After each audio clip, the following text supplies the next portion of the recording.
Mets. Let's go Mets. Let's go Mets.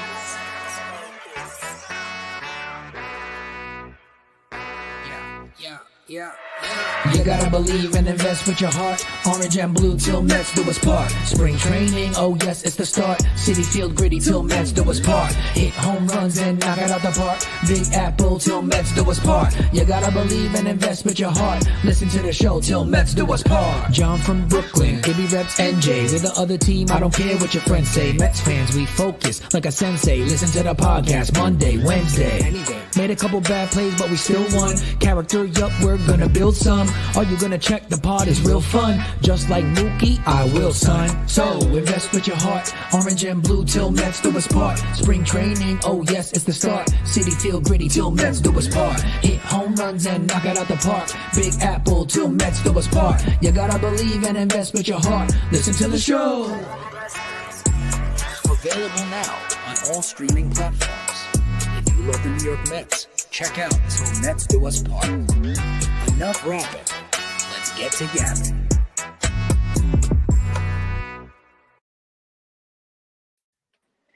Yo, what's going on, everybody? Welcome into another episode of Til Mets Do Us Part, where we are back live on YouTube, back live on Twitter. John Saponaro, Matt Ibanez. I cannot believe it. It is nice to be back in the States. Setup's a little different for me this week. It may not look different to you guys, but it feels very different to me. We'll get into that coming up in just a couple minutes. But most importantly, it is October 16th, and the New York Mets still firmly playing baseball, just like we all knew that they would. So before we get into the conversation, Ibby, it's been a few weeks. Thanks for holding things down. How you feeling, man? I am feeling good, John. I said to you yesterday, I'm pumped up. The boys are back in town. We are finally having a show with the two of us. And like you said, I tried my best to hold it down. A lot of the times it was post-game recap stuff, short end. I think I did like an hour show one time. I did a half-hour show after they won the Philly series, because I just was at a loss of words with the Lindor stuff and all of that. So it's been fun. It's been an incredible ride to this point. I am in no mood to let it stop. I tweeted something out the other day when I was out for my daughter's birthday. We were out at the farm, and it's just something that I love during postseason baseball, especially when our Mets are thoroughly involved in it. And then, I'm very much, Met geared out. As you can see, I got my new quarter zip right here. And it's just, you bring that stuff out and it really brings people together, because people see you from afar, or you see someone else wearing that gear. And it's just like, let's go Mets, baby. Hey, got a game to win. Let's go. Let's win. So just it brings people together. And I love that feeling of just bringing people closer. So it's been awesome. Basically, when the Mets are in the playoffs, it makes me the person that I want to be, pretty much, when it comes to like a vibes and feel standpoint. But yeah, man, it's been good. I'm pumped up, and we got a lot to talk about because we have a lot of catching up to do, but a lot of stuff to look forward to as well. So let's get into it. Let's do it. Yeah, absolutely. Shout out to everybody in the chat. We got a lot of our usual suspects. I see Armand, I see Jeff Cohen, I see Rosie, I see Stevie Mack, I got Douglas, I got Stephanie, a lot of folks. Brad checking in early saying City Field is going to be nuts. I completely agree with that. Thank you, Armand. Happy belated birthday, John. I appreciate that. Yesterday was my birthday. If you follow me on social media, maybe you knew that. Maybe you didn't. 26. Good. 26 years old. 26 years old yesterday. 26. Yep, I'll stick with that. Let's go with that. Jeff Cohen saying, welcome back to the States and happy birthday, John. I appreciate it. Appreciate all the shout outs. Yeah, really quick before we get into the Mets. So I'm also moving this week. So that's why the backdrop looks the same, but some stuff might be a little different. I don't have the mic. I'm half packed. Movers are coming here in a couple of days. So by the time we do the show next week, I should be well set up in the new space, maybe not 100% with the backdrop and everything, but a lot of it should be ready to go by the time we're doing this show next week. So hopefully we have a lot of good stuff to talk about next week.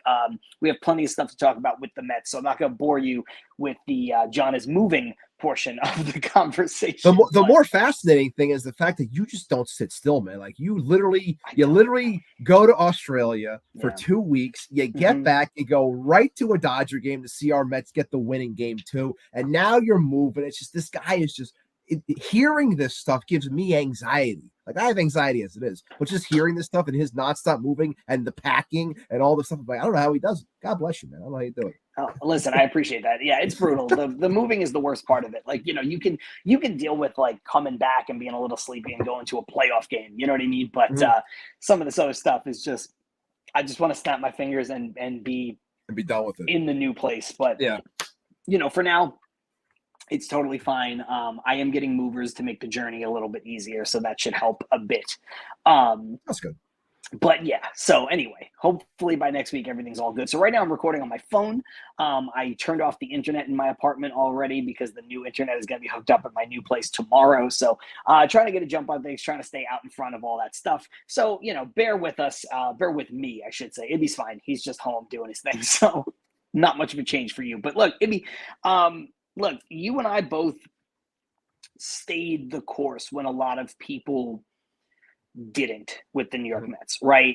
I had them at 88 wins and a wild card berth. They got 89 wins. It took 89 to get there and get the wild card berth. So, I'll pat myself on the back a little bit there. You had them just under that in the win total. You said it wouldn't get them a wild card berth. And, that's kind of true. You were kind of right in the fact that if they would have finished, I think you picked 84 or 85 wins, they would not have made the wild card. So, in that sense, give you kudos as well, because it did take, closer to that 90 win mark to make the playoffs. So, but since then they've been on an absolute tear, man. Like, I put out that video the other day. Yeah. They've been the best team in baseball since June. And they've had to go through teams that are not better than them, not only better than them this season, but teams that have handled them well this season, right? They got to go through the Braves. They got to go through Milwaukee. They got to go through the Phillies. Right now they're dealing with the Dodgers. And these are all teams too, like I put out in that video, where there's historic issues for the New York Mets. Going to Atlanta and beating the Braves in Atlanta, I don't care if it's having to win one game, having to win 18 games, is something the Mets have never done. Going back to the 90s, going out there and beating Milwaukee, beating the team that David Stern's fingerprints is all over, beating the owner that wouldn't let David Stearns come to this team for basically 2 full years. That was important. Going out, beating the Phillies. The Mets and the Phillies have not usually been good at the same time, but you know what? When they were in 2007, 2008, especially 2007, Phillies made the Mets look real dumb. 17 to play, 7 games back, come down, chasing them down. And I thought the baseball gods were going to put us up against the Padres for 2022. That's what I thought was going to happen. I thought we were going to have to continue this story running up against the Padres. But you know what? There's plenty of intrigue here with the Dodgers. It's the team that got Yamamoto. The Mets didn't get Yamamoto. It's going back to the Chase Utley, Ruben Tejada stuff. It's going back to 1988. There's a lot of intrigue there. And, if the Mets ever get through this NLCS and make it to the World Series, I think the other New York team is going to be waiting on the other side. But even if it's not, then you've got Lindor's former team, Yep. So the Mets are running the gauntlet of all of these past traumas. And I don't think the players don't care. None of these players now are around in the 90s. Nobody gives a shit about Chipper Jones and John Smoltz. But all of us do. The fans do. Yeah. We all care about it. So, for a fan's perspective, they are running the gauntlet of trauma. And I think it's going to continue. And I honestly, dude, I think it is going to continue. I popped on a podcast that was San Francisco Giants, LA Dodgers, kind of crosstown rivalry podcast. Thank you. Kind of last minute, they hit me up and they wanted to preview the series. And I said, look, I think it's going to be Mets in 6. And I still stand by that. I think the Mets are going to win this series. I think that, the Dodgers are a very, very, very, very good team. And if the Mets play down and the Mets beat themselves like they do in game 1, they don't have a chance. But if the Mets play like they did in game 2, they're going to beat the Dodgers. And I think that the Mets, when it's all said and done, I think that they will be playing in the World Series in about a week or so. Yeah, and like everything you said in that one video that you posted on the show account, which was great. It was about 4 minutes to anyone who didn't really watch it or missed it. Go back on our account and watch it, because it does highlight all the things that John just said and then some. And it couldn't be more true. And I was with you. I also thought that based off of how things were going, the Padres made sense from the get right from 22. But I also think that, the storylines are plentiful here, whether it's Ohtani, Lindor MVP discussions, whether it's Freddie Freeman, whether it is the old rumors of Mookie Betts and Matt Harvey. It's the namesake of the Mets being bred from the Brooklyn Dodgers leaving, and then obviously the Giants and the colors and all that stuff. So there's a lot of storylines in all of this, and it's exercising past demons. And it's just the workmanlike attitude that this team has adopted ever since, as Armand put it in the comments, how this team is 65-40 since June 1st, one of the best teams, if not the best teams in baseball. And it's just this workmanlike attitude that really bleeds through with Carlos Mendoza as our manager, and with the way Francisco Lindor is playing, and how he put this team on his back, but how others have also stepped up in that presence to just put us as a fan base to truly believe. And I know that Rosie said in here that, Ibby and John are true believers. And it's not so much that we're just constantly believing in the team from the laundry standpoint. It's also realizing that this is a good baseball team post June 1st, as Armand put it. This team, if there's one thing I don't like about national media, first of all, everyone knows I can't really stand sports media as it is from a presentation standpoint. But the national media, I understand that they're a 6 seed, but to play it off as if this team is just like this plucky bunch, I think is improper, because June 1st to now is a lot of baseball. And that should tell you the type of team that this really is. So to play it off as, oh, it's just a scrappy team and it's Grimace and it's this and it's that, it's like, no, like this, there's roots to this. There is a team that belongs, and there's a sense of belonging. And I said, to many people, I don't know if I tweeted it or not, but I had said that game 2, the one that you were at, was a get right game for this team, because they get knocked down bad in game 1, and people were already writing the obituaries. Oh, it's over. Oh my God, it's over. Which is dumb, by the way. Which is dumb. I'm sorry. That's so. Whether it's a fan or a media outlet doing that is ridiculous, dude. I mean, have you not watched? Have you not watched this team?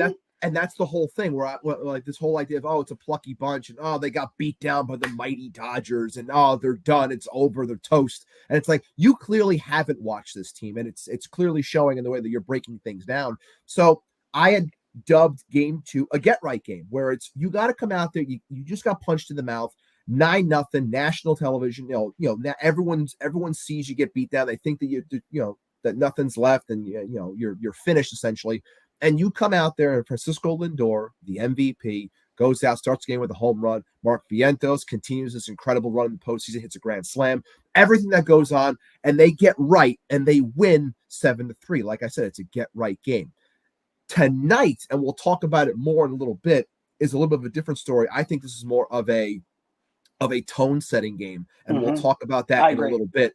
But that's the same phrase I would have used. It's a tone setting game, and we're going to see what this team is made of. But the main reason why I say that, and I'll get into it a little bit more later, is people questioned the Mets from the game 1 and game 2 standpoint of, why would you go with Senga and Peterson? Why'd you go with Senga? Because he was bad. It's easy to Monday morning quarterback that, but you go Senga, you should have just started Peterson, and blah, blah, blah. And why didn't you start Manaea in game 1? He's your best guy. That's your best chance to get things going. The plan, obviously you want to win both games, but the plan is, no matter what, you want to leave there with a split. And I had said, and I was talking with TJ, I see TJ's in the chat right now. We were talking about how we would set things up for the rotation, and the one that they ended up going with was the one that I had suggested. I said, I think they're going to Senga, Peterson, then they're going to go Manaea, Severino, Quintana, and then they're going to go back from there and continue that run, because I thought that if anything, they're going back to LA. They want to have Manaea and they want to have Severino as the 2 guys, as they should. And the main reason why I say, to bring it all back to my original point, why this is going to end up being a tone setting game, is because you just won a big game in LA with Manaea. Now you're going to come home with Severino. You want to show that you belong and that this is legit. Win ball games with Manaea and Severino on the bump, because that's why you put those guys towards the back end, because if it gets to that point, you have those 2 guys. You've proven that you can win with them. And that's why I think that this game is so important, because you can win back-to-back with those guys on the hill. Yeah, like there's a lot that you said there, and so much of it is spot on. Try to take them in bursts. I jotted down some things so I don't miss it. I agree with you that they're not some plucky bunch that's just happy to be here. So I think that's one side of the media coverage that is wrong. But I think the other side of the media coverage is wrong too. I think national sports media has mischaracterized these Mets by a wide margin. They're missing the sweet spot in the middle, which is a very good team that surpassed expectations this season. To call them plucky, to call them this little engine that could is unfair because of everything that you laid out, being the best team in baseball since June. But also sitting there and going, well, this isn't a Cinderella story because the Mets have a $300 million payroll. That is also unfair because half of that payroll is not even on the team, whether due to injury or due to trades that were made and things like that, quote unquote, dead money to borrow something from the NFL. So I think just acknowledging the Mets for what they are, which is a very good baseball team that has surpassed expectations at every turn since June 1st, is totally appropriate. I think the other ends of the spectrum that the media is going with is unsurprisingly foolish. As far as your takeaway from the first two games of the series, yeah, that's one of the reasons why you can't doubt them, not just because of what the team has done all year, but because in a 7-game series, if you don't have home field advantage, you want to win one of the first two. The Mets won one of the first two. They completed the assignment. They knew the assignment and they did it. You put yourself in a position, I don't think this is going to happen, but it could. You put yourself in a position where you never have to go back to LA. You can win 3 games in Queens and then that's it. And you go to the World Series. So as far as that's concerned, they took care of business. As far as the Senga decision, I'll bring up this comment here, and I tweeted a little bit about this, but Jeff Cohen said, Senga was the right move. It just didn't work out. And that's something that I tweeted with regards to you can't get on Mendoza for the choice there. A week ago, he did it, and it worked. This time, he did it, and it didn't work. Now, could you say he gave up 2 runs in the first inning, maybe don't go back to him in the second inning? Okay, maybe I'll give you that if you want a Monday morning quarterback something, because they did get another run in that second inning. But Ibby, the way Peterson pitched, it wasn't going to matter. The way any of these guys pitched, it wasn't going to matter. The Mets lost 9-0. They didn't lose 3-1 because he pitched Senga. The Mets got obliterated that game. So it wasn't going to matter. And also, you can't just sit here and throw the baby out with the bathwater in every single turn because, like I said, it did work last week. Sometimes you pull the right strings and the guy just doesn't have it. You have to understand that. And the other thing that I tweeted was I think he came out firing on all cylinders.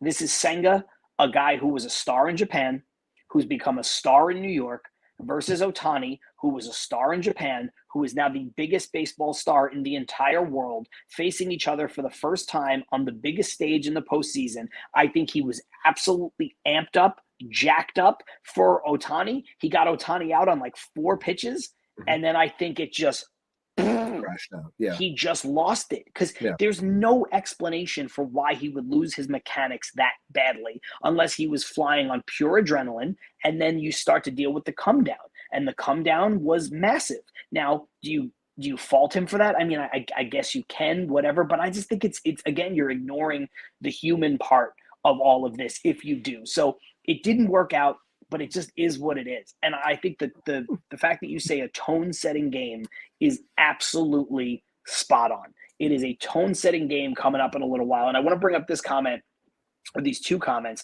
just to kind of further the conversation here. This one from Brad, 2024, year of slaying the demon and horror. And then Ethan saying the only way you can win it all is to exercise those demons. That's what I said in that video that I put out on our account. I said, exercise the demons. And then I used 2 analogies that I will stand by. The Mets right now are Michael Corleone in The Godfather. They're at the baptism, and you can take care of all family business in one postseason. Because if the Mets, and I'm just saying if the Mets ever go all the way this year and they go through the litany of teams that we have lined up and the litany of teams that they're currently facing right now and the one that might be in front of them, in a couple of days, that is something that puts to bed, the Mets never win anything.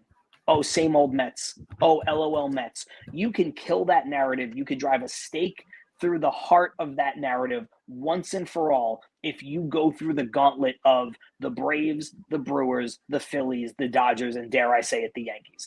And to use another analogy that I know that you'll appreciate for those wrestling fans, finish the story. The Mets are writing a wonderful story since the beginning of June. Really, when you factor in everything, since the beginning of the season, because June doesn't matter unless they like the way it did, unless they come out flat the way they did to start in April and May. So they're writing a great story. It's stuff that, everybody says, oh, it's Hollywood, it's storybook. You couldn't dream it up this way. Okay, well, go finish it now. Go finish it. Win the whole damn thing. Yeah, absolutely. And I had to bring this up because I know you mentioned Ohtani before, and I saw Jeff, and it's become a huge joke. I know Howie Rose capitalized on it too on the radio. But just so you know, John, Ohtani is 2 hours and 12 minutes away from batting. Just in case you were curious, he's 2 hours. He's 2 hours and 12 minutes away from batting. hey, that's marketing. That's marketing listen, stars. Come on, man. What are you talking about? I tweeted this out. I know you saw it too. I tweeted this out yesterday. MLB has two speeds when it comes to marketing, guys.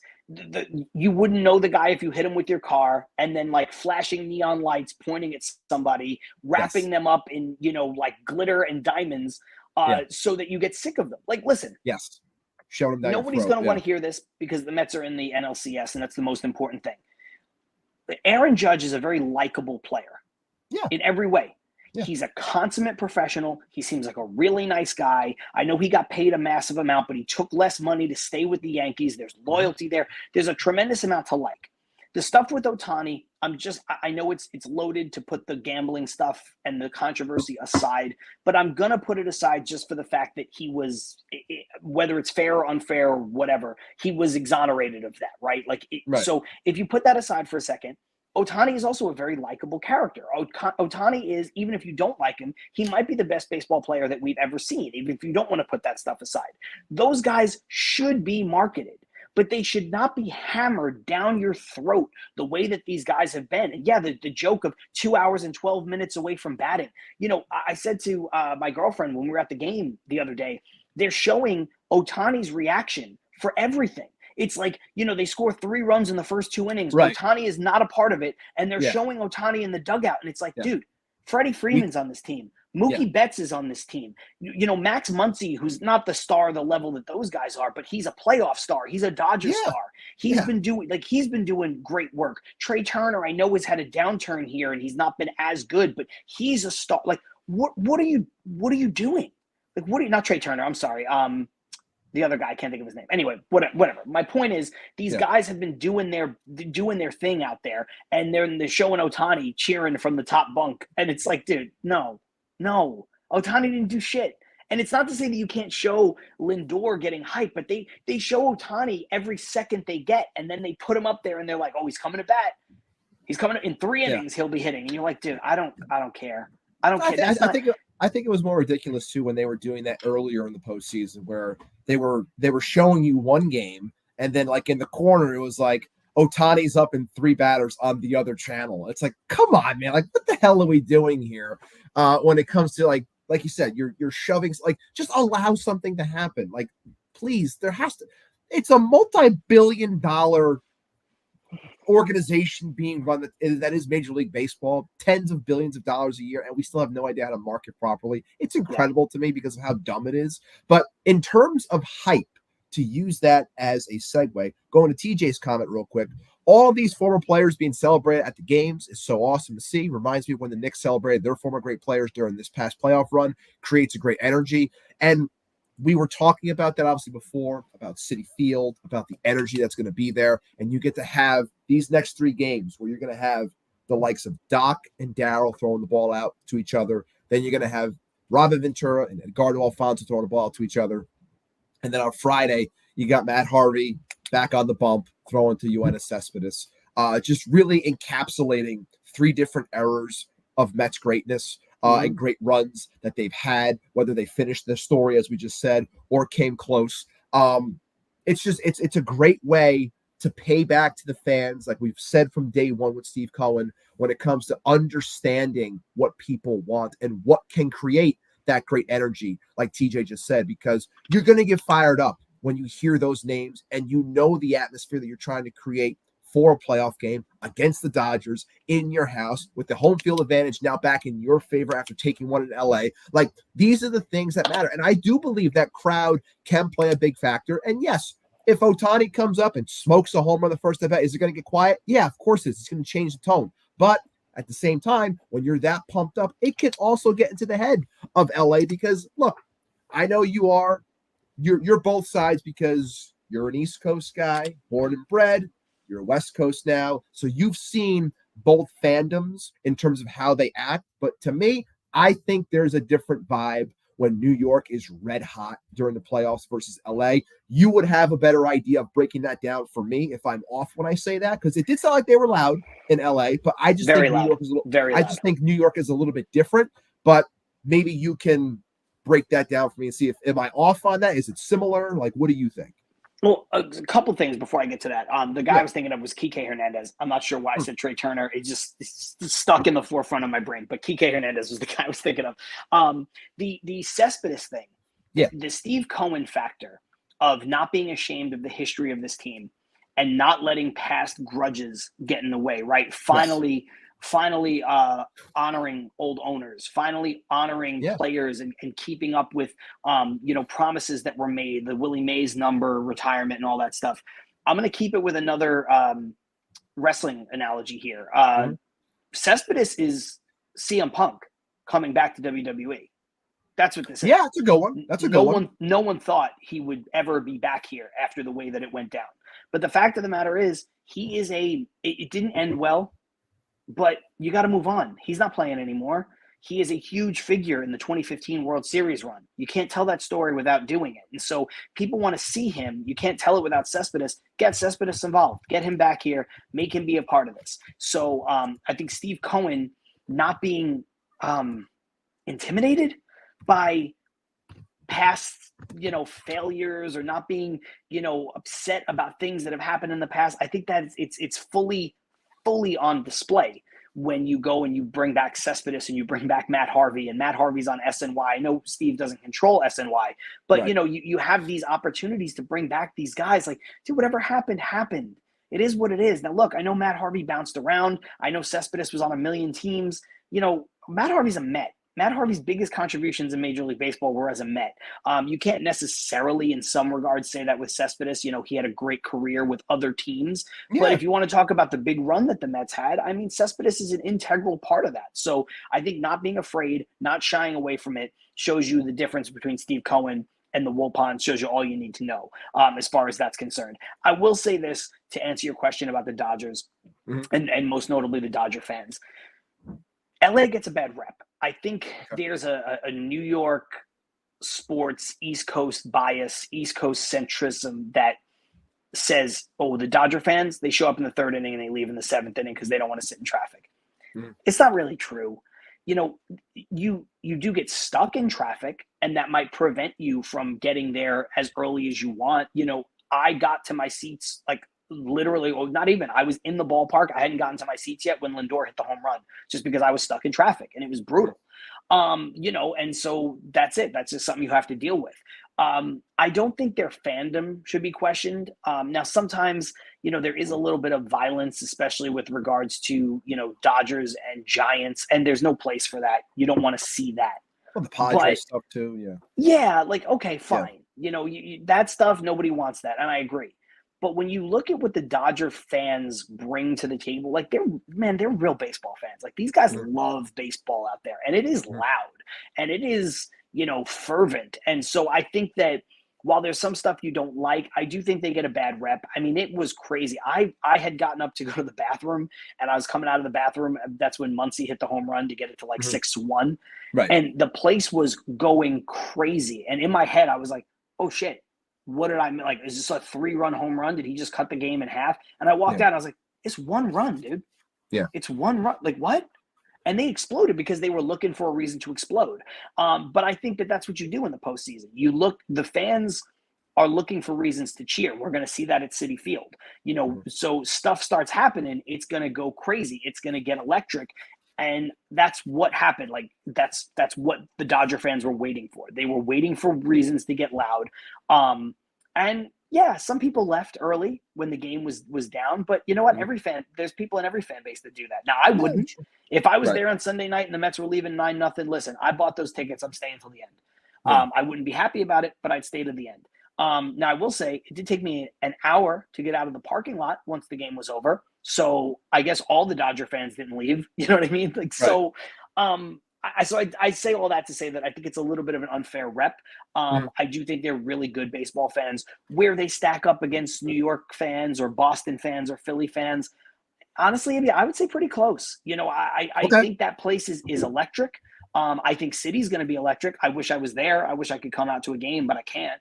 And being at the game was fun, but it made me miss City Field. I was like, man, I really wish I was surrounded by like-minded people and not, opposite-minded not the people. outcast. Yeah. Yeah. So, but I think to answer your question in a long-winded way, like I think they're all pretty diehard fans. I think it's real. I don't think this is, people sitting courtside at the Lakers that are celebrities, but you know what? Celebrities sit courtside at the Knicks game that aren't Knicks fans either. I think basketball is different. I think courtside seats are different. I think if you love baseball, you love baseball. You're not getting 55,000 or 58,000 fair weather fans in attendance. That's not how that works. Yeah. I was always just curious on stuff like that because I've never been able to experience, obviously, a game out in LA, and just, I've heard plenty of the stories about Dodger fans and hearing things, and why that. Through the TV, it did sound loud there, even on that Muncie home run. Like you said, it was loud. So I'm not trying to take everything away from them. Maybe it's just more so because I've experienced the raucousness of a New York City Field crowd, during a playoff run, and how loud it gets and how loud it was. And, the video of the actual in-house video of the Lindor home run, it sounded like the place was going to, come down. Like maybe it's unfair that I'm comping it to that stuff, but either way, I think City is going to be absolutely electric and a zoo the next 3 days. And I think it's going to be really, really, really hot tonight, which is why I think, again, we come back to, what we're talking about, how important this game is and setting the tone.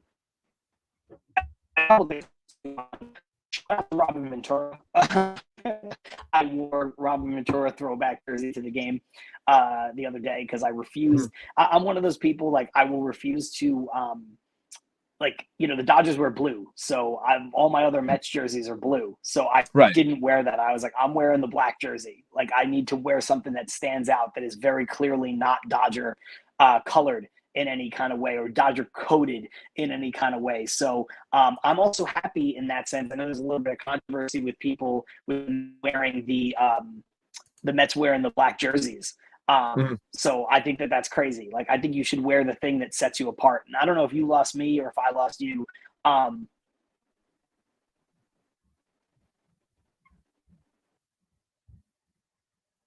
I guess it wasn't me for a change. How about that? It wasn't me. It was John.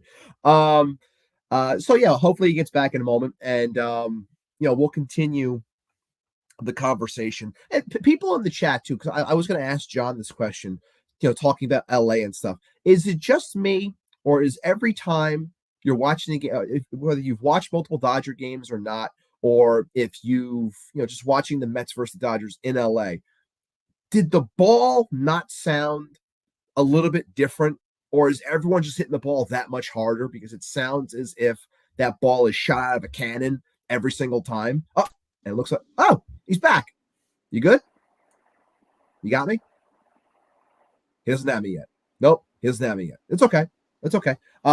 So hopefully John can hear me eventually as he's working through some issues. But yeah, Jeff Cohen saying, pay the internet bill, John. Pay the internet bill. He can't. He's back. Yeah. I closed the internet.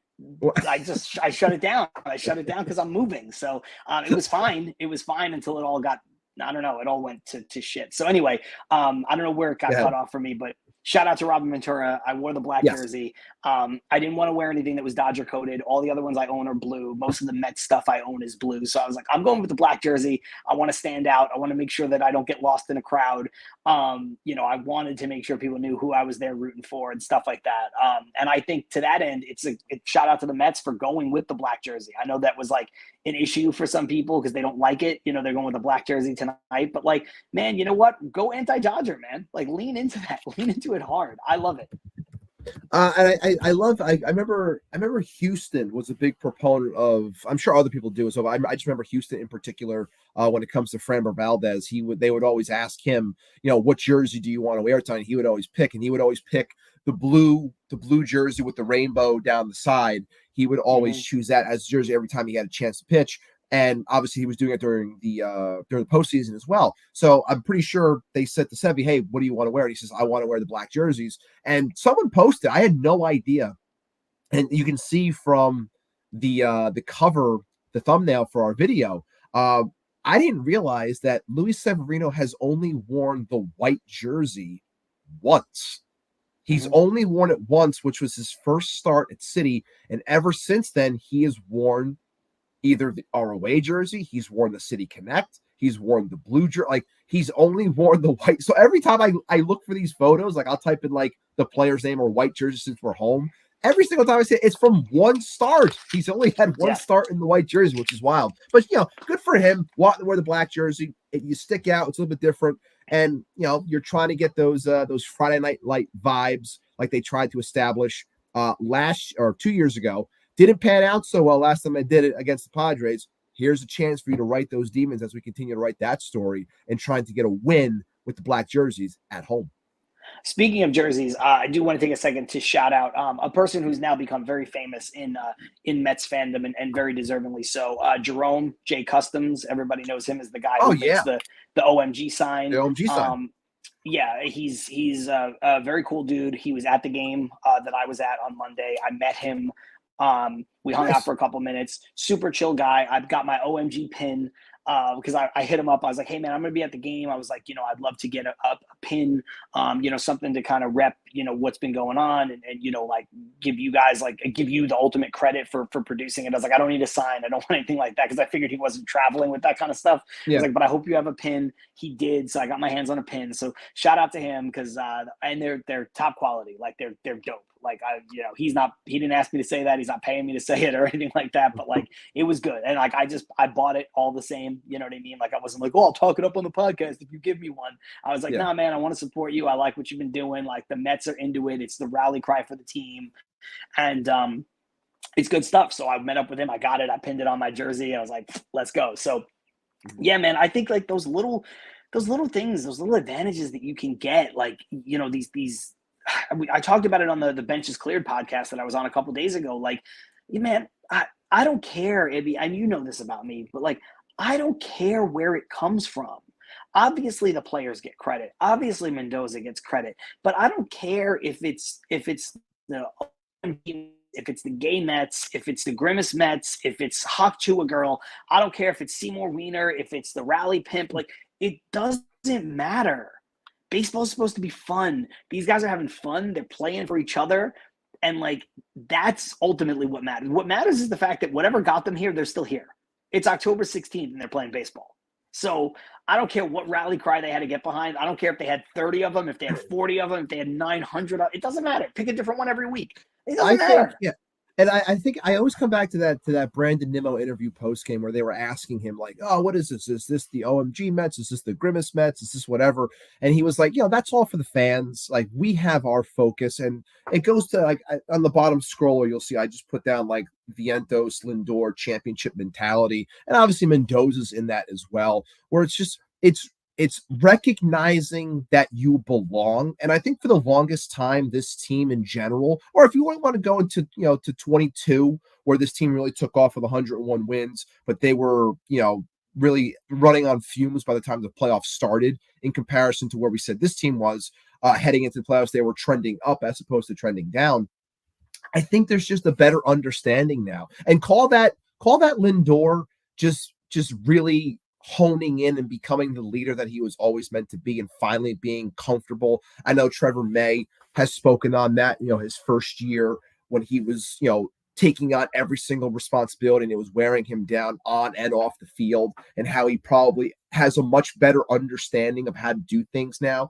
And we come back to that meeting with JD and just realize that there's no expectations on you now, so you can just go out there and play baseball. But it's understanding who you are as ball players and knowing that you have talent and that you have the talent to succeed. And we come back to also David Stearns at the start of the year, where it was like, if you want players to pan out, you have to give players enough time to develop, whether that was the Brett Beatty's of the world, which didn't work, and then it becomes the Mark Vientoses of the world that do work out and they provide for you. And those are those are the ups and downs of a baseball season that you have to go through. So I really think it comes down to this team, and I'm going to put it on Lindor. I'm going to put it on Mendoza. We can bring it to JD for bringing that mentality from being on championship winning teams and being around winning cultures in general that established a mindset.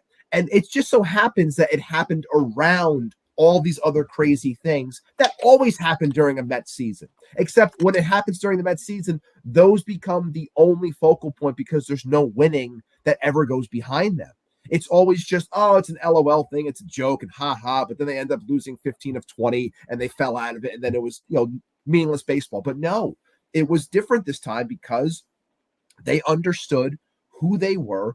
They established themselves and they went out there and they played damn good baseball. And just so happened to be around, a Purple Monster, a Hawk Tua, the Gay Mets, and Seymour Wiener, Rally Pimp, the hot dog, whatever it was, a little mini dog, all the things, Glizzy whatever Iggy. It was, Glizzy Iggy, the whole thing, all of listen, that. I met Glizzy Iggy baseball. too. I met Glizzy Iggy too at the This game. guy's just name dropping everywhere. Just name dropping everywhere. It's Hollywood, baby. Ibby,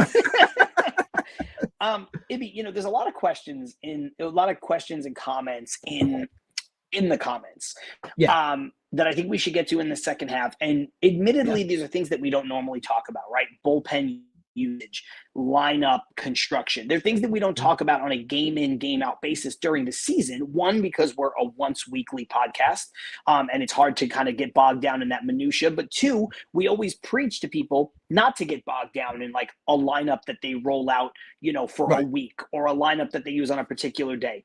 But I'm going to go against my adage here in a way, because I always tell you to that end, there is no such thing as a must-win game until there are must-win games. Well, when you get to the playoffs, when you get to the postseason, you want to win as quickly as you can. You want to win you want to get to that 10-game sprint where you can win 10 games and win a World Series. You want to get to that as soon as possible.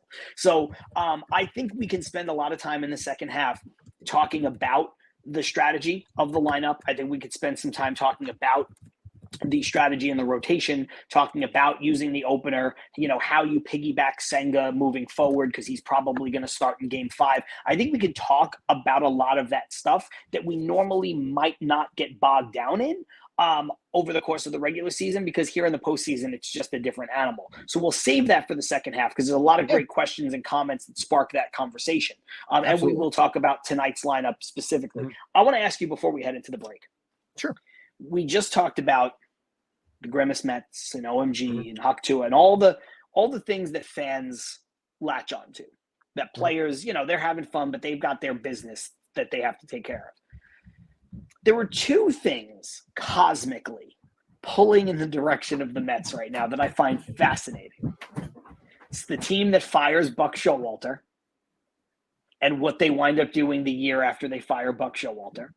Yes. And it's the team that eliminates the Milwaukee Brewers from the playoffs and what they wind up doing after they eliminate the Milwaukee Brewers from the playoffs. If people who are watching, listening, don't know what I'm talking about, teams that fire Buck Showalter very famously win the World Series after they fire Buck Showalter.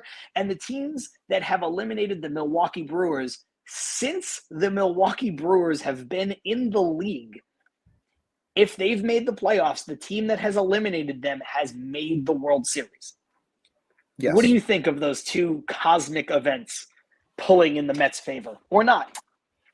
I mean, it comes back to something that was said by someone that you have ripped on the show before, and it's Christopher Mad Dog Russo, Doggy, saying how, you got the New York Mets. They got a little bit of that magic dust on them right now. And these things are playing out. And everything that's happened to this point, you can't help but wonder about those things. And we see this every year when it comes to a baseball team, whether it was the Diamondbacks last year or pick and choose any other team in a given year that's gotten hot at the right time, and they make it to where they go.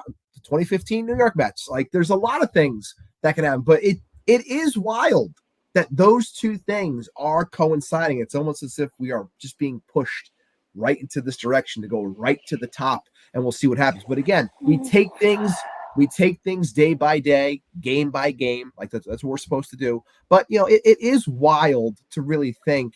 And I know that the Brewer one was something that I learned, right after we beat the Brewers. Like I didn't know that stat prior. Me neither. But the Buck Showalter one is one that's well documented, and it's just crazy to me because I've always said that I think Buck is someone that wears teams down because he works them so hard, and that's what ends up happening. Like they won 101 games, so you grind literally every single day. So by the time you get there, you have no gas left, and that's why it kind of rubs people the wrong way, because you've established like this work environment that's very, again, business-like, workman-like, like you've said before, like very Yankee-like, and it wears out. And then sure enough, once you eliminate that and you lighten the load a little bit and make things a little bit more, you simplify things and make it fun again, then you realize that talent can play through. You allow young players to play and don't rely on veterans that aren't doing it. And it's like, these are the things that kind of end up happening. So it is wild to see all of it happening at once. But if I'll stick with Doggy on this one. Say that the Mets, got a little magic dust. So yeah, look, and we don't know what's going to happen, and I'm not trying to poke the bear when I say that, but I do find it fascinating. I do. I'd be lying Absolutely. if I didn't admit that. Like I find it fascinating. Another one. And when a team gets blown out 9-0 or more, that team wins the series. Yeah, I mean, like it's just another one. Crazy. Like it's crazy things, kind of aligning. And look, I don't want to turn this into the dump on Buck Showalter thing because Mets have bigger fish to fry. But I do want to bring this up really quickly because you kind of jogged my memory about this.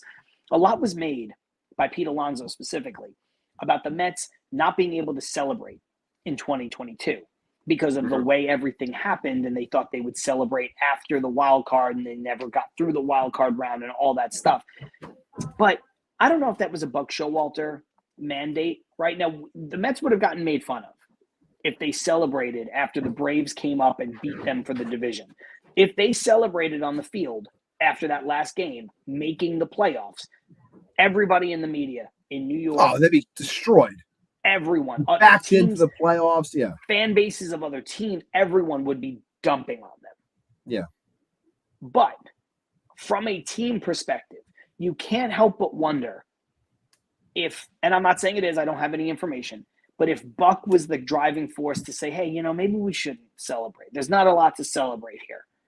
If that didn't strip it from the guys who deserve to celebrate a long season and making the playoffs, which is the goal, regardless of how you get there. Does that make sense? No, absolutely it does. 100%, yeah. Like, if I was on that team, if you were on that team, if we played professional baseball, I would think that you would want to celebrate. You deserve to celebrate. 162 games, it's 6 months. It's a slog. It is brutal to go that far and to make the playoffs and not have the ability to, with your teammates, with your colleagues, with these people that you've gone to war with every single day, to not have the ability to blow off a little bit of steam and have a little bit of fun.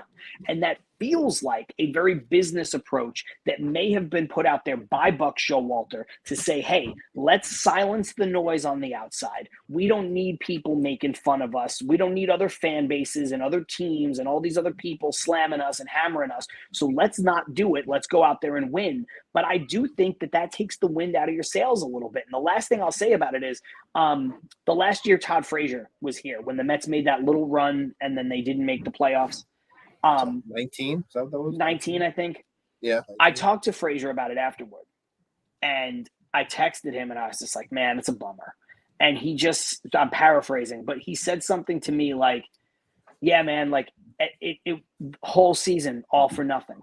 Like that was his response. Where it's like we had our ups and downs. We made the push, and the push wasn't enough, and therefore the whole thing was for nothing. And to me, that's the anti-Buck Showalter approach in 2022, where it's like you made the playoffs. You should celebrate doing that because that's the goal. Because I could hear it through the text message when Todd sent that to me of just like,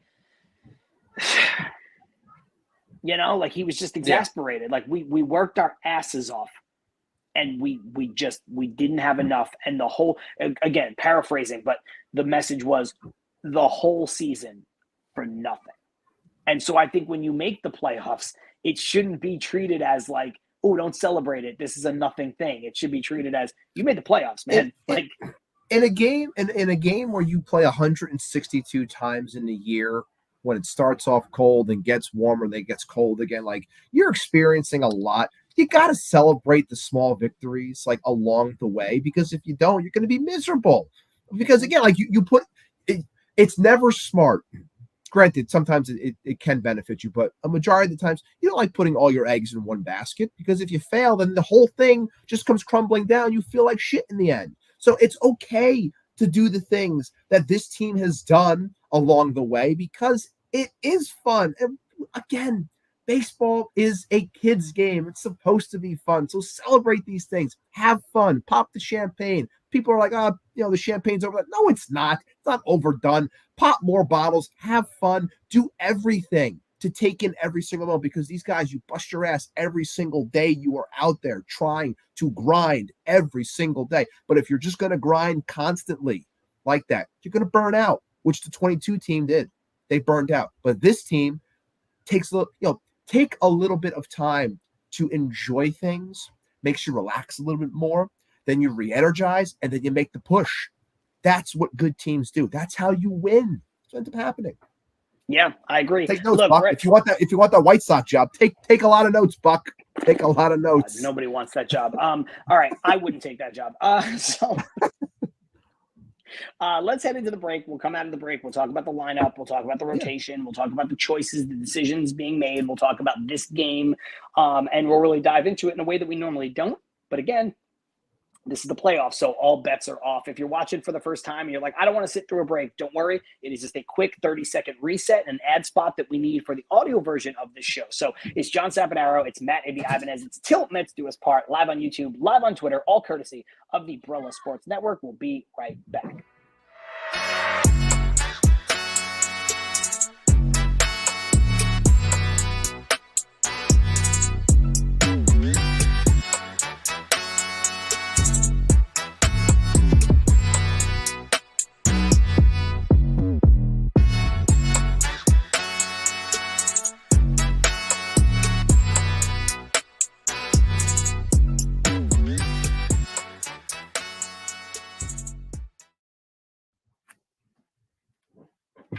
Back into Til Mets Do Us Part, live on YouTube, live on Twitter. John Saponaro, Matt Ibanez, talking all things New York Mets here, just a couple hours away from the start of Game 3 of the NLCS.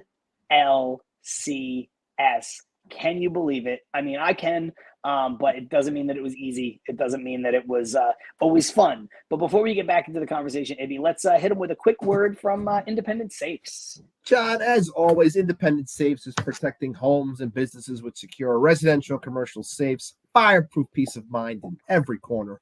Visit independentsafes.com today for security that stands strong. And as you can see by the graphic there, free shipping when you spend anything over $99. And spoiler alert, everything on the site is $99 and over. So no matter what, you're getting the free shipping. They're taking care of you. Make sure you tell them that Til Mets Do Us Part sent you there. They'll hook it up.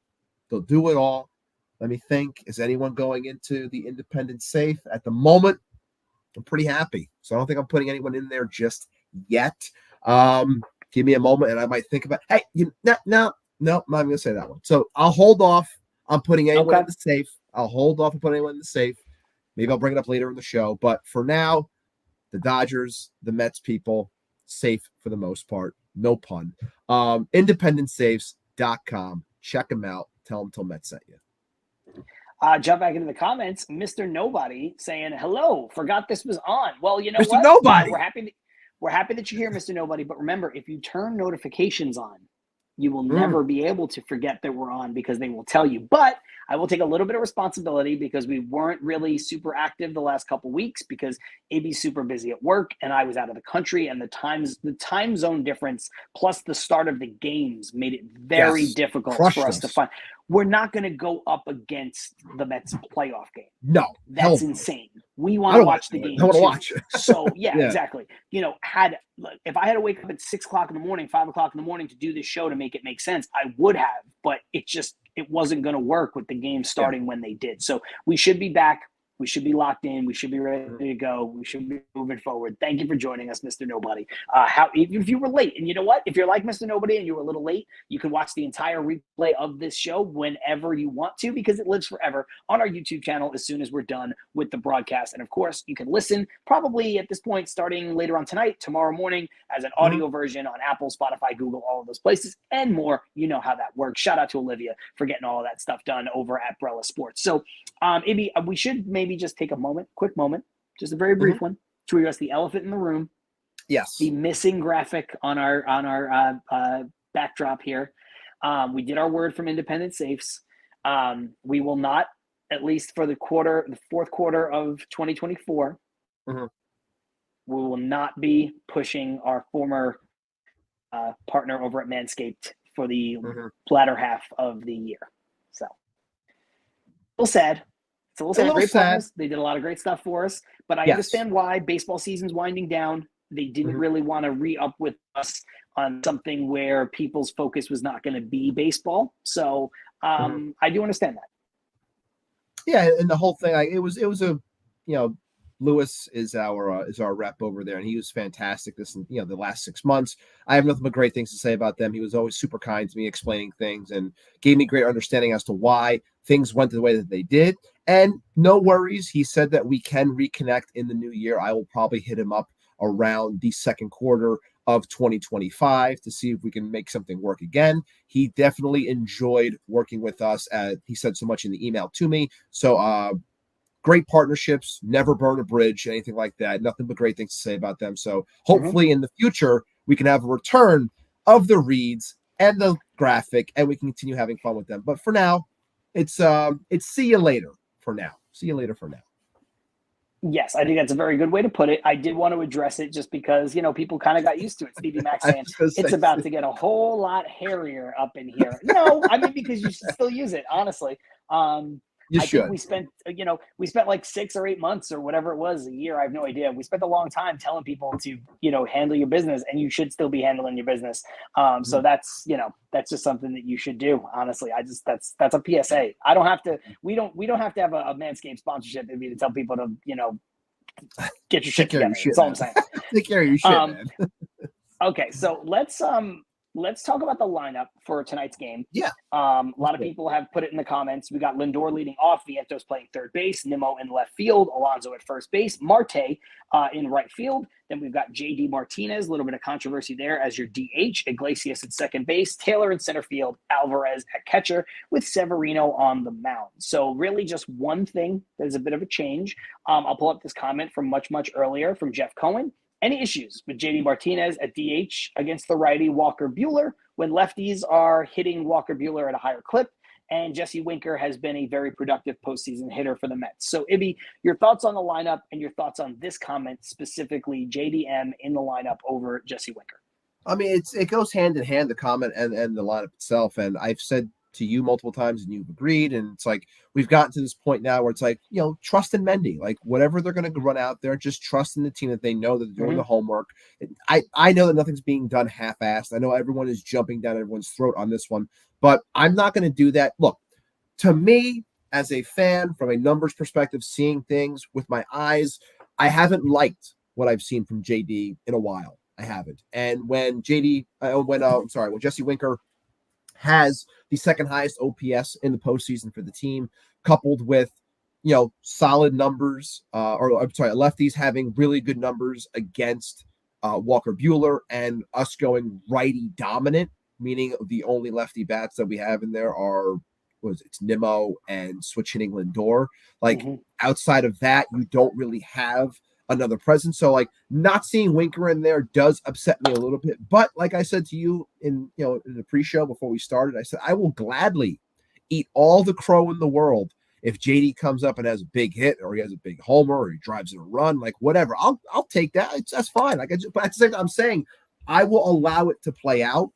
But based off of what I've seen to this point, I'm not the biggest fan of it because I've liked what I've seen from Winker and not from JD. And when you couple in everything from the lefty perspective against Walker Buehler, it's a curious one. But I also know that in the pregame conferences and talks, Carlos Mendoza did mention it. He brought it up and he said that the splits and the platoon numbers are not that different. That's why he chose to go with JD. Hey, Mendy, I'll let you roll with it. I'll let it, we'll see what happens. And it's not as if, they can't make a change at some point during the game if they wanted to, because they could, but I'll allow it to play out. But from a first look perspective, not for me. Not for me. Yeah, look, I mean, I don't really have much to add in that sense. I mean, here's Charlie saying Winker 4 for 15 versus Buehler. JDM is 0 for 3, so maybe JV is due. I don't know. I will say this, Andy. I think there's a difference between trusting a guy who deserves trust, in this case talking about Carlos Mendoza. He deserves trust for the lineups that he's put out there, for the buttons that he's pushed, for the pitching moves that he's made, the pitching lack of moves that he's made when he's kept guys in. A lot of that stuff has just been successful. So I'm going to give him the benefit of the doubt here. But I, like you, separating the trust in the manager from what I would do personally. I'm not going to sit here and drag Mendoza for this. I just don't think he deserves it. I think he deserves the benefit of the doubt. If I was manager of the Mets and I was writing this lineup, I would have made 2 switches. I would have had Lindor, Vientos, Nimmo, Alonso, Marte, all the same. Winker would be hitting after Marte. He would be my DH. Then I would have Taylor, and then I would have McNeil playing second base, batting 8th, and Alvarez catching, batting 9th. That's what I would have done. Now, I don't think it is worthy of a federal case. I don't think I, like you, would rather be right, and I'd be happy to eat crow on that. But I would put more lefties in the lineup. I think this is the exact situation. I know he hasn't played in a couple months, and I know Iglesias is a big part of the reason why we're here. But this is the exact situation why you put Jeff McNeil on the roster, isn't it? To start this game in this scenario? I mean, I get that, and I remember people were talking about that because look, we can be honest here. Like we tend to be honest. And I said, we've been saying how Jose Iglesias' at bats recently haven't been the greatest. It's like he's trying to do too much. It's almost as if he's trying to be like he's playing hero ball, almost where it's like you don't have to do that. Just put the quarter in the merry-go-round, base knock. Like you don't got to hit a home run. Like it feels like he's swinging out of his shoes sometimes. It's just a bad approach in some of these plate appearances. But I know people jumped on that right away during game 2 and thought that McNeil would get a start in game 3 before the numbers for Buehler came out against lefties. They just thought that it could make sense. And then I'm pretty sure, and someone can double check for me, Armand, if you're here, maybe you could. I think the numbers for Iglesias against Walker, I want to say he's 4 for 10. I do. I want to say he's 4 for 10, but I might be wrong on that. But again, if someone can double check for me on that, but those are good enough numbers. You bat 400 against the guy. It's like, yes, he's been having a rough go, but he's been the guy in the lineup for this team. So it makes sense for them to stick with him. And I still think that outside of a ball going off of the mound, 4 for 10, thank you, Charlie. I still think that a ball going off the mound, it was a tough play to turn 2 on that. I'm not going to kill Iglesias for not turning that double play. Yes, he has turned it during the season, but I'm not going to crush him from that and think that, that's a reason to get him out of the lineup. Besides, when it comes to Iglesias, it's Iglesias and Acuna at the top in terms of defense and then McNeil. So there's not much that I'm going to put forth when it comes to Jeff. And I know we've had our feelings about Jeff on here. I know you have as well. But honestly, I'm in no rush. Lefty bat regardless. Like I'm in no rush to put him back into the lineup. That's me. But and I know that means like people bring up the question as to why is he on the roster then. It just makes sense to have the options, a deeper bench, because you weren't going to use Adam Ottavino. You were not. Yes. We did not need to see Adam Ottavino innings in the NLCS. Like, you hope to God you don't have to have those innings in the NLCS. So I would rather have the extra bat. Doesn't mean he has to play right away. Doesn't mean he has to be starting. Like, he can be there for an option at some point, but I'm not going to lose sleep over Jeff McNeil not getting a start. It does bother me a little bit that Winker's not getting the start. Yeah, I mean, all of that is very fair. I'll jump up to this comment from Douglas. This kind of really just summarizes what I was going to say, or what I was saying, excuse me, which was, I'm surprised to see no Winker or McNeil, but I trust Mendy that he knows better than me. So, that kind of just echoes what I was saying. I did tweet this out, Ibby, when there was talk of getting McNeil on the NLCS roster, along the lines of what you said.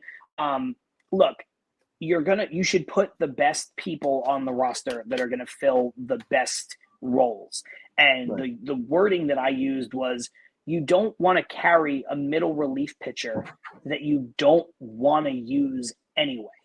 That's stupid.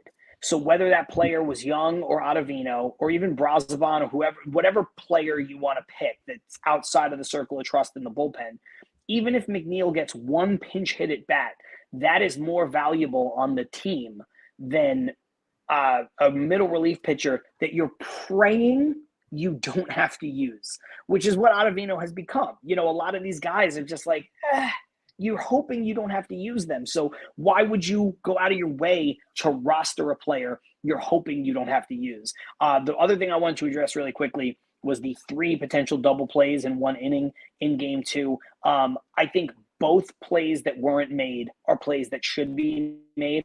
I'll say that.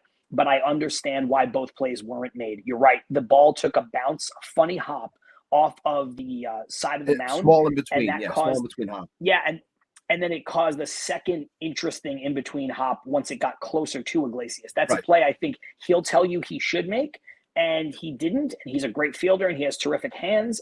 But I could see how that play wasn't made. And then the other one was the Pete ball, where he got a little screened, for lack of a better word. Ibby, the ball and Freeman all got to Pete at the same time as Pete was diving. Again, I think that's a play that should be made. I think that's a play that Pete will tell you he should make. But if you've ever played the infield, hell, it happened to me.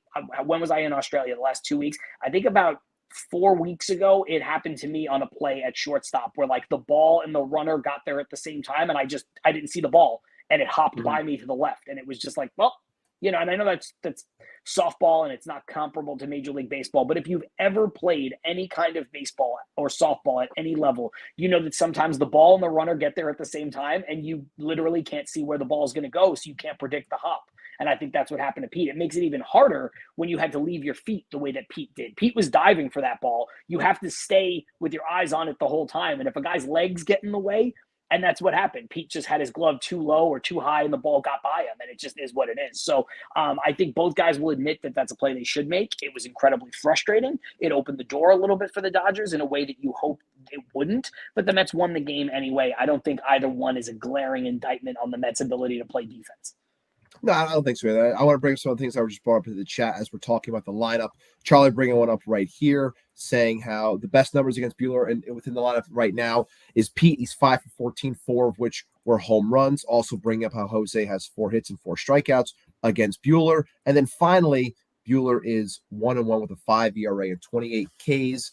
8 walks and 5 appearances against the Mets. And we also have to realize that this is a different version of Walker Buehler coming off of the injury. A lot of questions surrounding what type of pitcher he's going to be moving forward, how he's handling his body as he's entering a free agent year as well. There's a lot of questions with Walker. So it's going to definitely be interesting to see how he really goes about attacking this Met lineup tonight. And I think it's going to be very, very interesting.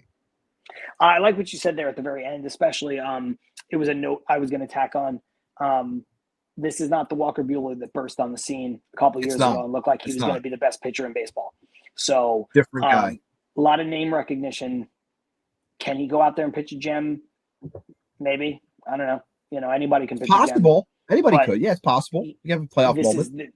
This is not This is not the Walker Buehler we thought we saw his first year and a half in baseball or whatever it was. But this is also why, as Mets fans, it's okay. It's not being cocky. I don't think we're being cocky. It's like winning that game 2 was so important because when you look at it, first of all, it's a bullpen game for the Dodgers, and you got to win that game. And I know that everyone is hurt for the Dodgers because they should really be rolling out a star-studded rotation, but they're not. So when you beat a bullpen game, as you should, you then roll in with Severino and Quintana back-to-back, who've been pitching very well. And they're rolling out guys that have struggled to this point, and there are a lot of questions on them, whether it comes to the overall numbers or just the overall performance in general. So you're looking at Walker Buehler, who's not the guy that you just said is the one that burst onto the scene, who's pitching to a near 6 ERA for the season. You're looking at the $325 million man, really $375 million man, who,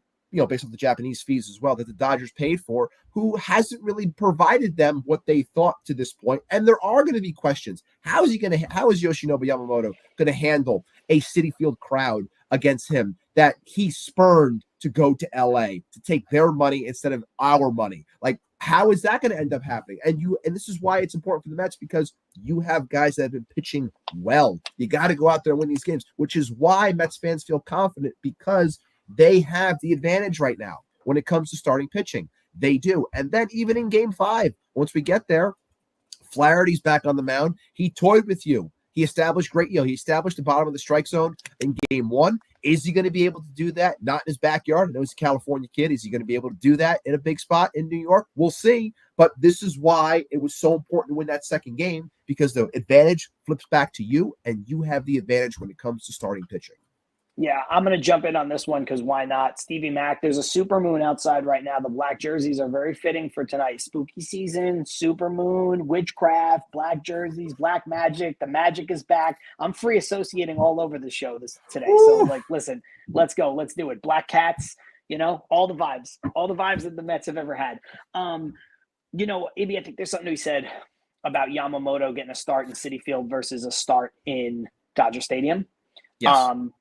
Let him hear it. Let him hear it. Hear it. Let him hear I think it. there's a difference. Dan Bartles tweeted out something dumb today. Mets fans should be chanting, "Who's your bookie?" at Shohei Ohtani. Like Evan Roberts. Shut up. Evan said that on Rico Bronya. He's another moron. Just a full idiot. Like another more. What wasn't?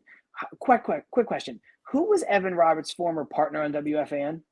Well, he's had a couple. So you've had Joe Beningo. You've had not him. Craig Carton. That one. Yep. Craig Carton. Okay. Yeah, Craig Carton. And what did Craig Carton get in trouble for? He got in trouble for gambling. Yeah. Okay. So I'm not taking this opportunity to dump on somebody's affliction when they've also done he paid his debt to society. He's also done a lot of positive things for people in that space since. So I'm not trying to dunk on Craig Carton. I think that Evan Roberts should maybe have a little bit more self-awareness there, and to understand why that's like pretty fucking rude to somebody who resurrected your career, just saying.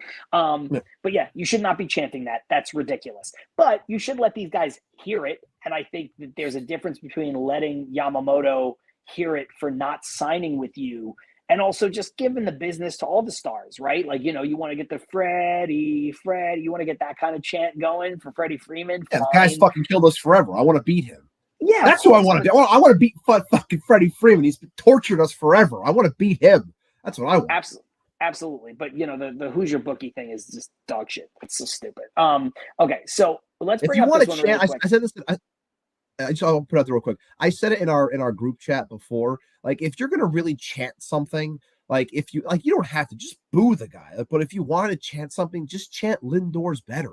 Like that's a simple one. Just like you did when it was Harvey's better to Strasburg. Mm-hmm. Same thing here. Lindor's better. Like that's all you got to do. Yeah. Something simple that's put out there that's based off of that's topical with the MVP. Like just chant that. Like that's it. Or like I said, just fucking boo the guy. It's New York. Everyone gets booed. Your own guys get booed half the time. Boo them. That's all you got to do. Boo them. You're better off, to your point, bigging up the guy on your team than trashing the guy on the other team. Give me the Lindor's better chant. This is good from Charlie here saying, don't taunt them too badly. Could come back to bite us. It's true. You could they could have a reverse rally effect. I don't know how big that's going to be, but it can. You could have that effect for sure. So, Look, I wanted to bring up this one before we run out of time here. I wanted to bring up this one from Douglas Barnes. Do they utilize Peterson out of the bullpen tonight or tomorrow and use McGill to piggyback Senga? So obviously the recipe for Peterson after Senga did not work in game one. So this is a valid question. Ibby, I'll just give you my feeling on it really quick. Good. I like the style change, especially when you're an opener. So you've got Senga. Senga throws the ghost forkball. He's a right-handed pitcher. He lives in the mid to higher 90s. Tyler McGill lives in the mid to higher 90s. He throws a splitter that was inspired a lot off of Senga's forkball. So I would rather go from Senga to the lefty, give them a different look. I think stuff like that matters, especially when guys are pitching right. And I don't have to go back any further than game two when they pitch Sean Manaea. Lefty lives in that low to mid 90s range. They go to Maton, who's a righty, lives in that low to mid 90s range. And then all of a sudden they bring in Stanek. And Stanek is the hardest throwing pitcher that the Dodgers have seen now in 7 innings. He comes in late in the game throwing 98 and 100 miles an hour, and you really stand them on you really stand them on their heads because it looks like 120 miles an hour. Then you bring in Diaz, and it's just like, ugh. So I like to go in the opposite direction. So I understand it didn't work the other day. Maybe you don't want to go back to the well with that, but my personal philosophy would be you use Senga and Peterson backing up, or use Peterson to back up Senga. I would use McGill in a different spot. That's my opinion. I don't know if that's what they're going to do, but that's how I would do it if I was in charge. And I would echo the same thing. I don't think they're going to deviate from their plan. I think the plan has always been they're going to stick with Kodai at home for game 5. I know Mendy didn't confirm it, but I think that's the route they're going to go. And I would stay the course with Peterson behind him unless something happens unforeseen where he has to be used earlier. I think that is the plan, and it should be the plan. And I think they're going to, hope that the next 2 games you get a little bit of length out of Sevy, which he's provided for the most part this season, trying to get at least 6 innings out of him. And same thing with Quintana, going to try to get 5 to 6 out of him as well. And then, play things how you will with the back end of that bullpen. And I wanted to obviously bring up another question that was brought up by our good friend James Rube in the comments, saying how would you rank the bullpen arms by who you trust the most, and just saying how you mentioned some of them right there, in terms of the the back and forth nature of stuff and making things look quicker than it really is. Look, for me, when it comes to this bullpen right now, it's giving me extreme agita. It's giving me a lot of, like, I'm in the fetal position in my bed as I'm watching these games, like in the spot that I refuse to move from, just like this, just like holding my head, looking down and then looking up. But honestly, I trust the most right now. I trust Ryan Stanek. Like, I know he struggled that second inning. Like, that's the guy. Yeah, that's the guy that I trust. And what you just did right there, I think that is probably the same way I would go about it too. I think Buto and Maton are close for me right now. Like, maybe Maton is just like, I get so fucking scared when this guy comes in throwing 87 miles an hour, and I think Max Muncy's going to hit it to the fucking moon, and he just misses that one ball because he was a little bit ahead. But if he connects with the guy, the ball's going to explode like in Sandlot. But like, it's for me, it's Stanek. And then, as crazy as the back end has been, I think the way you put it, you still trust Diaz, because if he just trusts his stuff, and I keep on screaming that at the TV, just trust your fucking stuff. Like, please trust your. And then he pumps the fastball. 12 of his last 13 pitches, whatever it was, were all fastballs, and they whiffed on every single one of them. Trust your stuff, and then you can play off with the slider. You are untouchable. Like, you are special. You need to know that. You need to have that up here. I still have Diaz as my 2, and I'm with you. Peterson as that guy 3. Then Maton and Buto are the ones that kind of mix in as well. I think Maton was better in the regular season than he's been to this point. He gives me like a near heart attack every time. So I hope that things can get done and we don't run our guys on fumes like those first 3. But you're going to see those guys in the big spots, as you should. And I hope that, Mendy doesn't take his foot off the gas, and I don't think he will when it comes to being aggressive or hyper aggressive in spots where it's needed to put said guy in. The only one that I had an issue with in LA was when he had Maton stay in against Ohtani when he walked him on 4 pitches. I hated it mainly because I didn't want to give free runners in a 3-run game with the top of that lineup. I didn't like that at all. I don't know why it was such an uncompetitive at bat. I'd rather just fucking serve one up and let him hit a solo homer as opposed to Mookie coming up and hitting a 2-run homer. Like, I would have rathered that. But luckily, they got out of it. It didn't matter. But in that spot, if you're not going to let Maton pitch to him, then let fucking Stanek throw to him. Like, let me see something here, because that's the one thing I didn't like. But again, that could just be me and my, my fear with Maton at the moment. But outside of that, I think the way that you listed it, that's the same way that I would go about it. So if Rube, you're still here and listening, I think it would go Stanek, Diaz, Peterson, and Peterson's close there. I said 2. Maton and Buto. Yeah. It shows how in sync we are, because I was going to pull up that comment. So that comment from James Rube came in, I think, in the first half of the show. And we had it starred and kind of set aside for a while because we knew we were going to talk about that kind of stuff in this portion of the show. I was waiting to bring that up until you made your point. You segued from your point into pulling that up. And as you were pulling it up, I was already jotting down who I thought, just very quickly.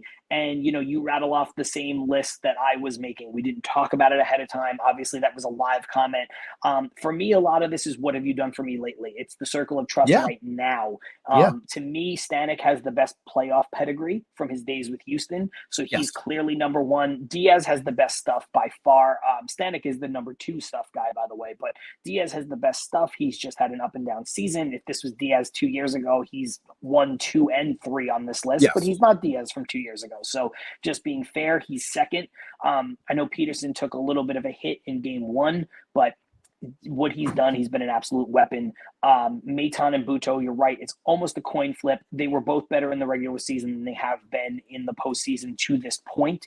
I will go with the guy with more experience. Again, that gives me the edge to Maton. He also pitched a lot of big innings with Tampa Bay and stuff like that. So, I'll give him the edge as the veteran over the young guy. But if you're ranking stuff, it's probably Buto.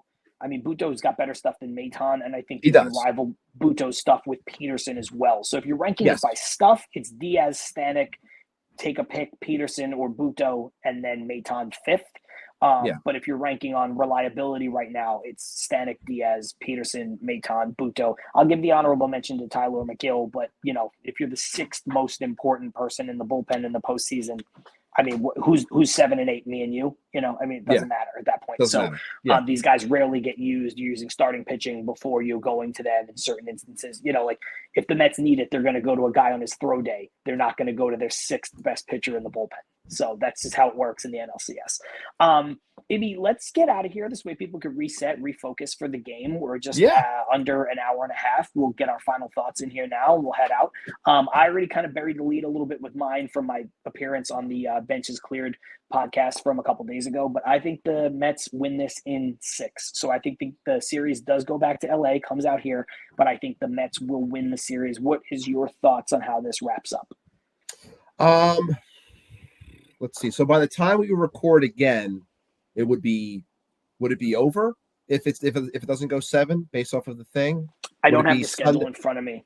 Would it be Sunday? Because they're off Saturday, and I'm assuming it would be Sunday, Monday then. So by the time we record next, we will be either talking about the end or we'll be talking about the World Series. So I think, and again, I think tonight is so important. I really do. Just like I said, set the tone. But I think that this team, and I look, as much as I want to pound my chest and puff it out and say, oh my God, the Mets are going to win in 5. They're not going back to LA. I'm not going to say that. Can confirm game 6 on Sunday, Monday. Game 7. Okay. Monday. So no matter what, when we come back next, we're going to have a conversation about, what had happened or what is ahead on the horizon. So either way, we'll be here to break it all down with you. So for me, I want to say that I'm with you in that it would be Mets in 6, because I think,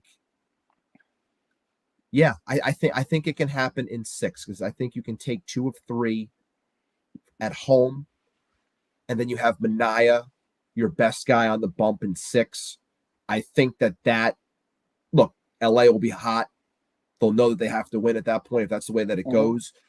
So I'm going to say that the Mets take it in 6 and they slay the 1 seed. That's the way I'm looking at it. If it goes 7, obviously it won't shock me. But I'm going to take the Mets in 6, and I feel pretty confident when I say that. When I was on the show, I'll just add this. When I was on the other show, obviously there's a Giants fan in there and there's a Dodgers fan in there and then there's me. So there's a guy who doesn't have a dog in the fight. And then there's 2 people who very clearly do have dogs in the fight with regards to this series. I said, and so did Dave, who is the Dodger fan on that show, either one of us could see the other team winning the series. We both had our teams in 6. He picked Dodgers in 6. I took Mets in 6. We both acknowledged that the other team could win, but I was very honest about it. I was like, look, at this point in the year, I don't care about head versus heart. Like, it's the NLCS. I'm not going to pick against my team. Why not my team? You know what I mean? And I carry that mentality in too. Like, if this went 7, I get it. If the Dodgers win it, I understand how the Dodgers have a path to victory here, but I'm not going to pick against the Mets, not at this point in the season. There's no reason for me to pick against them. I'm going to ride with my team. And I know that's a bit of homerism, but we're all fans first. So I'm going in that route. This is from a Dodgers fan here saying Walker has been very rocky in 2024 season. If the Mets can punish him for his mistakes, they'll be at an advantage. Thanks for joining the show. Thanks for checking in and throwing that in there. You just hit him up with that from thanks for dropping in. So word. The last 2 things I want to mention, Ibby. First one, Mark Vientos is a star. I don't think anybody. What he's done in the postseason has been remarkable for a guy who's essentially a rookie, not rookie by MLB rules, but essentially a rookie, 24-year-old kid on the biggest stage, hitting home runs, driving in runs, unflappable. He's a star. And then this one, just going to bring it up. I don't want to bring it up, but let's bring it up and talk about it real quick. Obviously I tweeted my AI created image of a Gold Glove in the trash and basically saying that Rawlings has really sullied an award that I love because as a outfielder, I've always prided myself on defense and just respecting what guys do on defense in general. And I understand that the metrics are off and people have their opinions about things. But when I look at the metrics, I see everything and I watch with my eyes. I don't understand how this guy over the last 3-4 years has not been nominated or won and the Gold Glove award, which I believe you could argue a couple of other guys are up there and maybe even better than him. But for some of these guys, I'm sorry, I don't see it. I don't see Mason win. I'm sorry, Cardinals fans. I don't see it. But I can also put on my tinfoil hat right now and say that they didn't nominate him for the Gold Glove because you can't use that as an argument for Lindor as a better MVP than Shohei Ohtani because he wasn't nominated for a Gold Glove. So his defense isn't even that great. That's so why. That's why. Me. Take the tinfoil hat off. That's what it is. That's what that's the way I look at it. But shout out to Francisco Lindor, who again, leader, man of the people, putting his team as the focus, not himself. Can congratulate Luis Severino for being a nominee for a Gold Glove for pitchers, but says, hey, I got bigger fish to fry. I got a trophy that I want to win that is still out there for the taking. That's what I want. I'm not focused on a Gold Glove right now. My focus is a World Series, and I am in the midst right now of a championship series trying to get to my goal. I'm trying to reach where I ultimately want to go, and I'm not going to be satisfied until I get that so I can hand it off to Alex and Steve Cohen and give it to Mets Nation. That's what he wants to do, and that's why you should all be proud of this man. Whether he gets that Gold Glove or not doesn't matter. Everything that he does is for you Mets fans. You love him. We love him. Francisco, you keep doing you, buddy. We got you. No worries. I can't add anything to that. The only thing I'll say is go get that other, what Manfred called a piece of tin. Go get that trophy. Go get that tin, baby. I want to come back next week and talk about that. Let's go.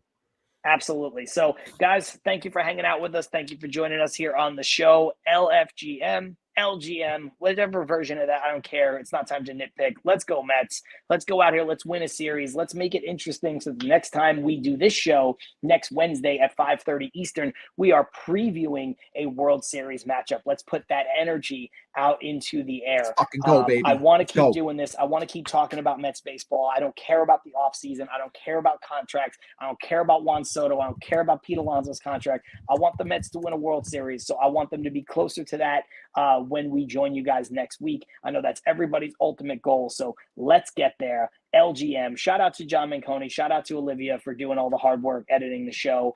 Shout out to Brella Sports, of course. I'm John. That's Ibby. This is Till Mets Do Us Part, and we will see you guys next time. Peace.